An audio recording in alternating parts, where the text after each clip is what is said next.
Bom dia, boa tarde, boa noite ou boa madrugada a todos. Vamos começar aqui o nosso curso de controle de processos, onde hoje vamos falar sobre sinais. Qual que é a classificação, onde vivem, como que a gente encontra esses sinais no mundo.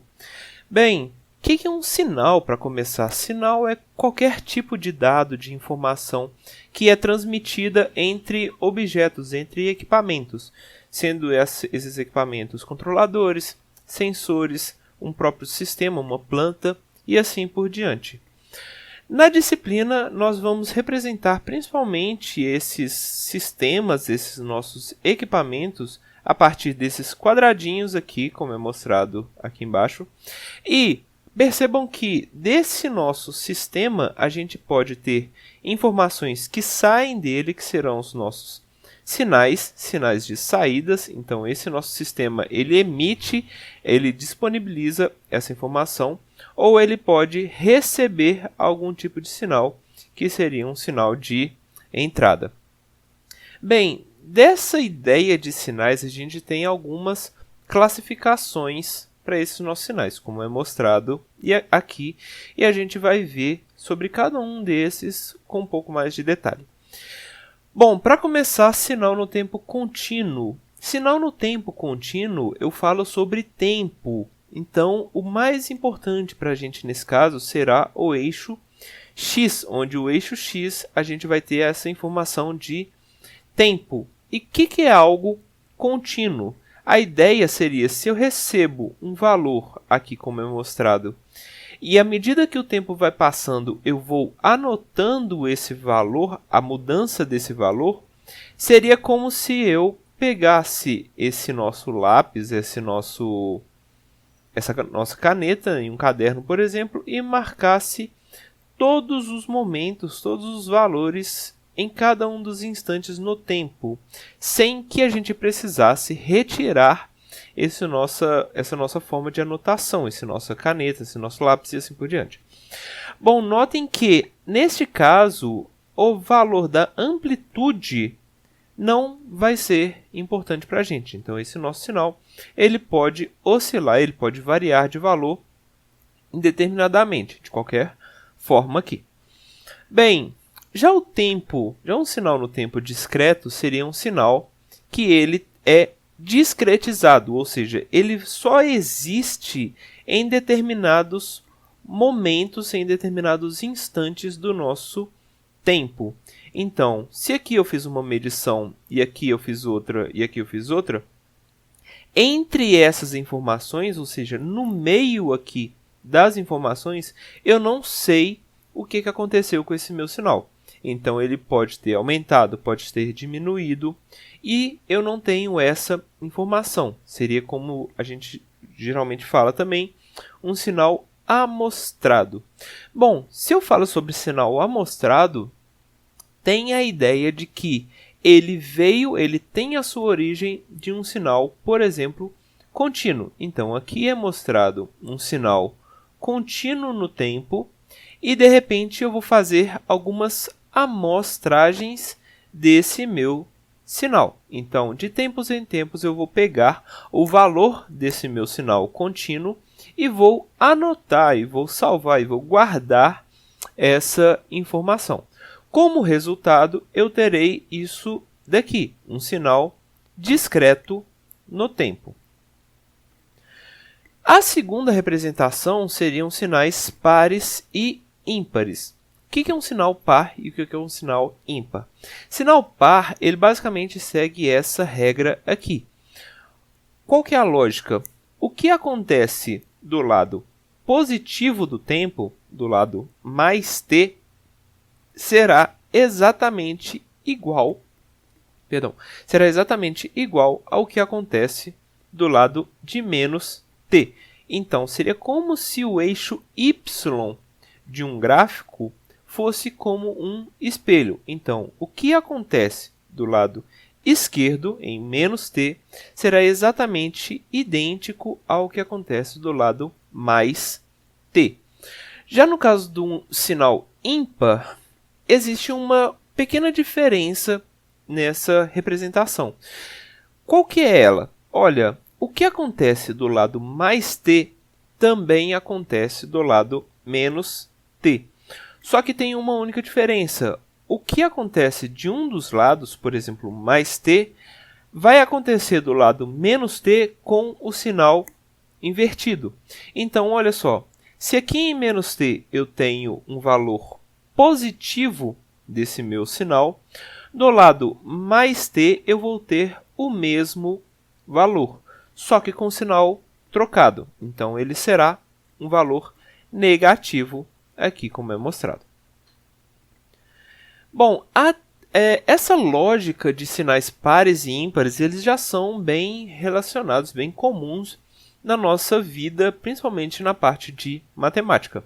Então, se a gente considera, por exemplo, um polinômio cujo expoente é par, então, x elevado a 0, x elevado a 2, x elevado a 4 e assim por diante, todos esses nossos sinais serão sinais pares, ou seja, eu tenho uma informação do lado direito e tenho a mesma informação do lado esquerdo deste meu sinal. Então, eu divido ele no meio, o que aparece de um lado aparece do outro, exatamente idêntico.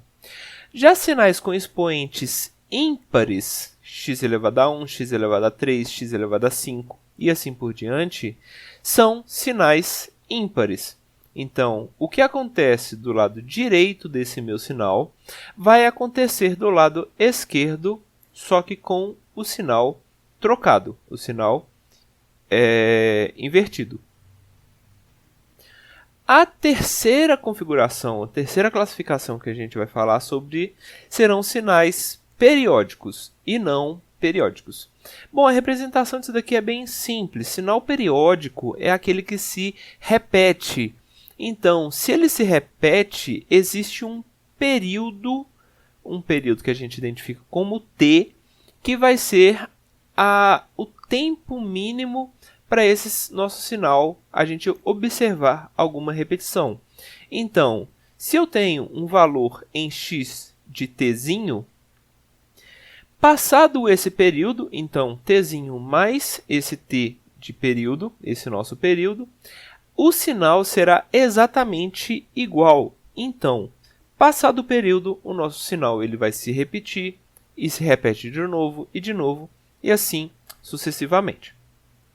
Bom, a partir do período desse t, nós temos a informação de frequência, onde a gente sabe que frequência será o inverso do nosso período. Bom, isso é um sinal periódico. Um sinal não periódico, então ele basicamente não tem essa necessidade de se repetir. Então, tudo que não é periódico, tudo que não segue aquelas regras que a gente observou na informação no slide anterior, de período, de frequência, se o nosso sinal não segue essa regra, então ele obviamente será não periódico. Bem, a quarta informação que a gente tem seriam sinais determinísticos ou sinais aleatórios. Bom, o que é algo ser determinístico? Determinístico significa ou transmite a ideia de que eu consigo determinar qual que será a sua informação no futuro, por exemplo.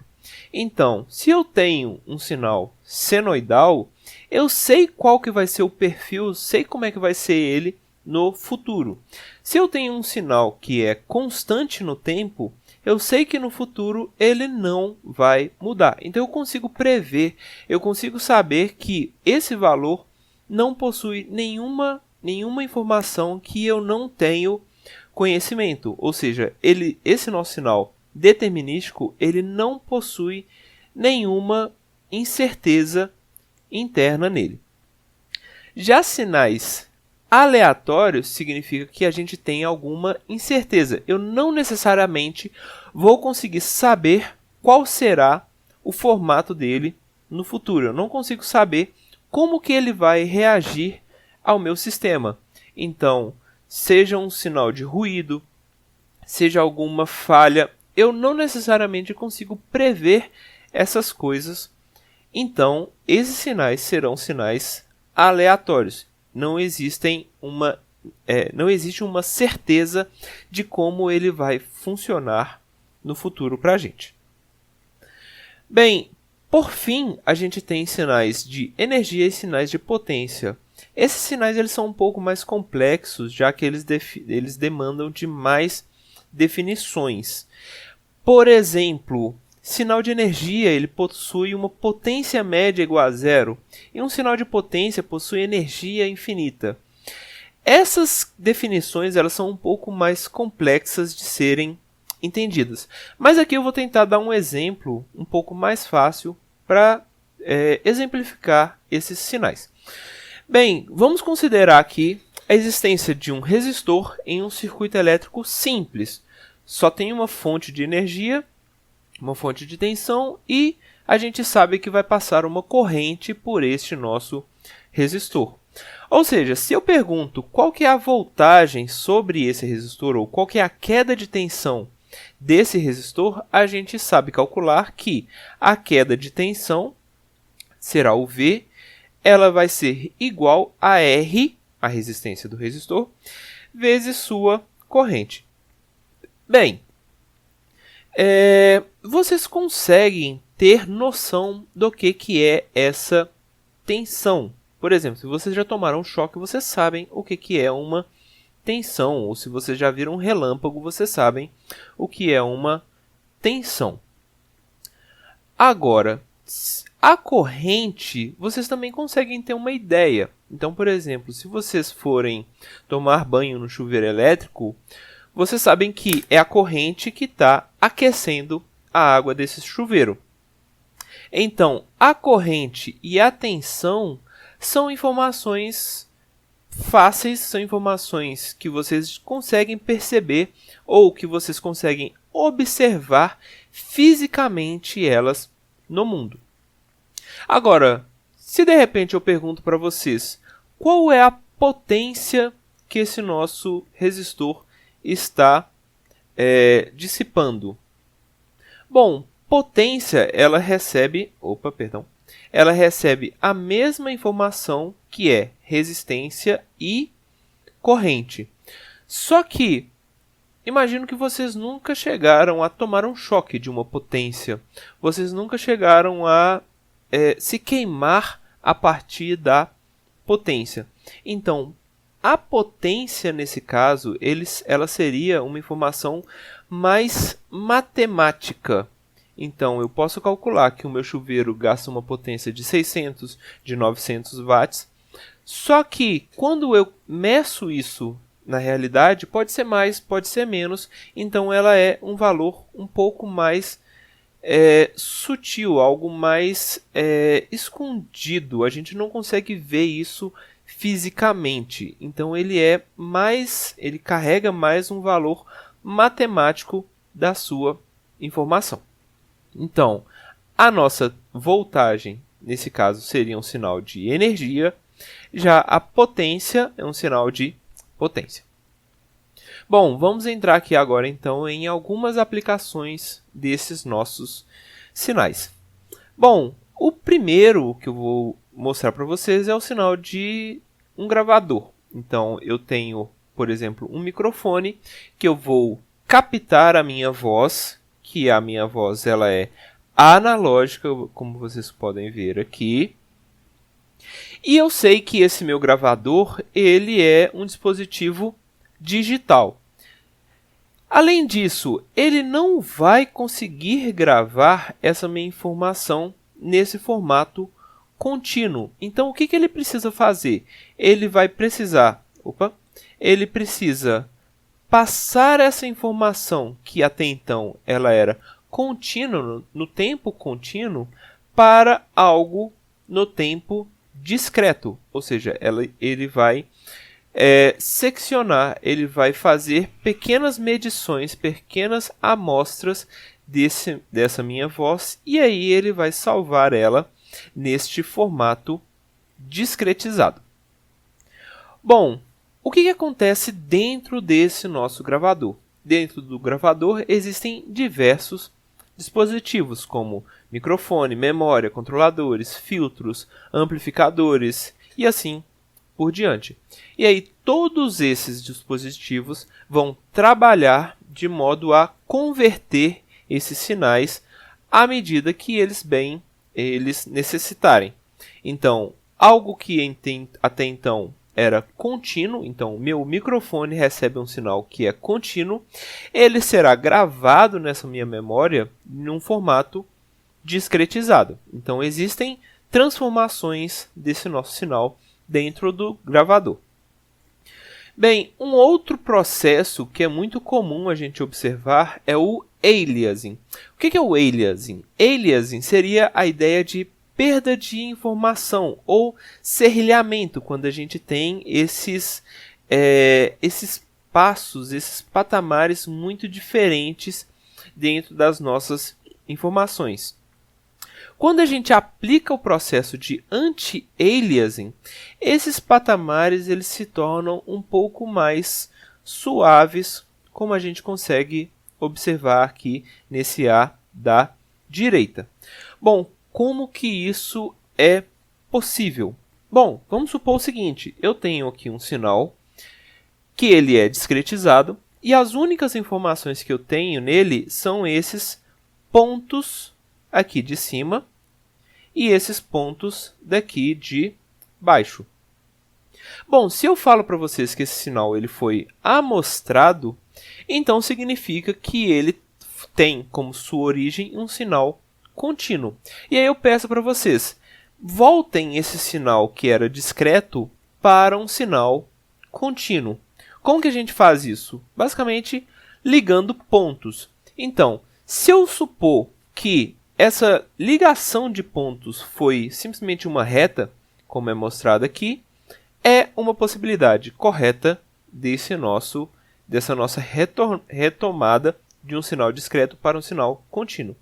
Ou eu posso falar que ele seguiu uma lógica sim, onde a parte superior desse nosso sinal ela foi um pouco mais gordinha, como a gente consegue ver aqui, e a parte de baixo ela foi um pouco mais magrinha, um pouco mais com menos distância entre suas informações. Bom, percebam que esses dois casos eles servem e eles funcionam como uma representação de qual que é o sinal contínuo original. Só que aqui a gente percebe que a gente tem um problema de falta de informação, porque já que existe a possibilidade de eu seguir essa forma ou essa forma, eu não necessariamente vou saber como era o meu sinal original. Ou seja, faltam mais informações desse nosso sinal discretizado. Então, o que o anti-aliasing ele faria nesse processo? Olha, se eu disser que o sinal original era essa senoide, nenhum dos dois sinais mostrados anteriores estariam corretos.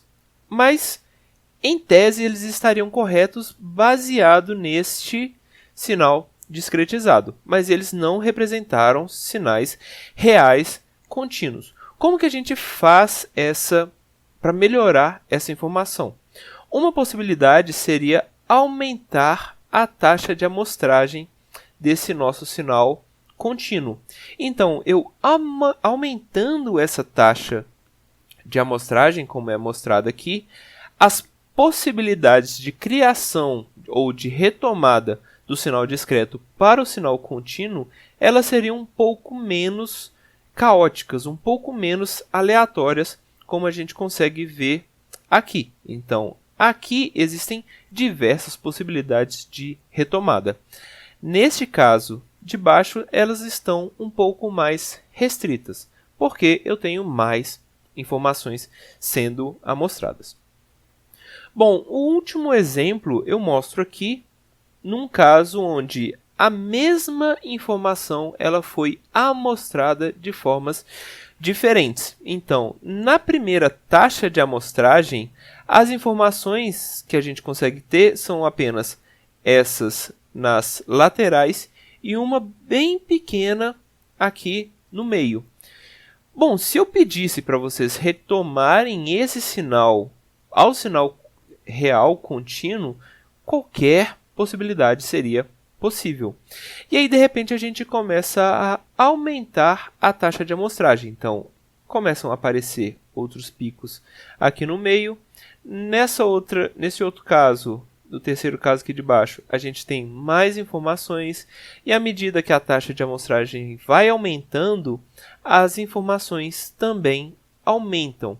Ou seja, algo que era totalmente incerto no tempo, esse nosso sinal, ele, a partir de maiores amostragens, ele começa a se tornar mais sem esses quadradinhos, sem essa diferença de patamar tão gritante. Então ele se torna algo mais contínuo, como a gente consegue perceber aqui. Bem, é isso. Na próxima aula nós vamos passar um exercício sobre essa lógica de classificação, onde que a gente consegue perceber isso. E é isso. Obrigado a todos e até a próxima.